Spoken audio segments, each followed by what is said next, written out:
দেয়াশিনীর রাত আসলে কোনো কাহিনী নয়, এ এক অলীক বিষণ্ণতা।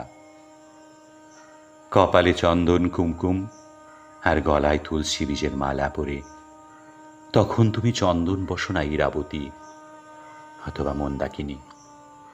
বৃষ্টির মতো জ্যোৎস্নার আলো রূপকথার মায়াজাল গড়ার তোড়জোড় শুরু করলে তুলসী তলায় তোমার হাতের প্রদীপ বাসন্তী সন্ধ্যা শাক হয়ে জানান্বিত।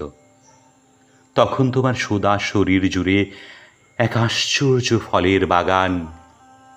তখন তুমি নিজেই এক আজন্ম জগৎ।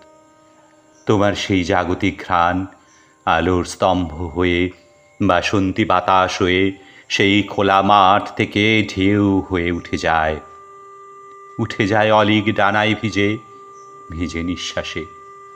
পেছনে পড়ে থাকে উৎসবের রাত, পড়ে থাকে স্বপ্নভূমি আর নিসর্গের গ্রাম, পড়ে থাকে অকাল বোধন। ধান কাটা মাঠে রাত্রিও তখন অঘোরে ঘুমিয়ে পড়ে, আর আমাদের ঘরের টিমটিমে আলো জুড়ে অতীতের ঘ্রাণ।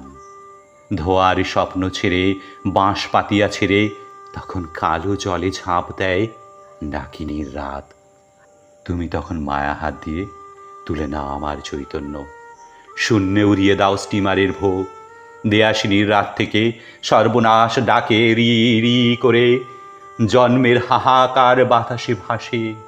গেরস্থালির অন্ধকারে ডুব দিয়ে আড়াল খোঁজে মানুষের পোশাক। পূব দিক থেকে আলো ফিনকি দিয়ে ছুটে এলে মুড়ো বটের তলায় তারা এসে গোপনে একে একে বলে, সে এক যুবতী রমণী, অলঙ্গ শরীরের জৈবন ঢাকা, হাঁটু ছুঁই ছুঁই তার এক ঢাল কেশ দামে।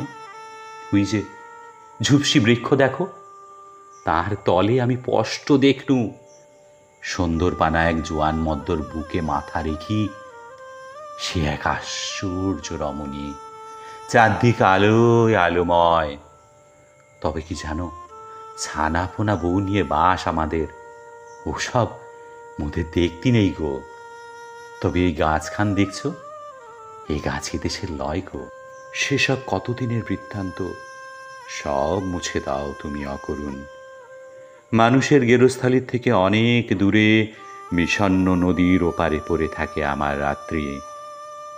সময়ের ওপারে কারা যেন সেসব রাতের কথা পালকের মতো ফেলে রেখে যায় বারবার পার্থিব সংসারে। ইরাবতী, সে কি তুমি, নাকি তুমি মন্দাকিনী?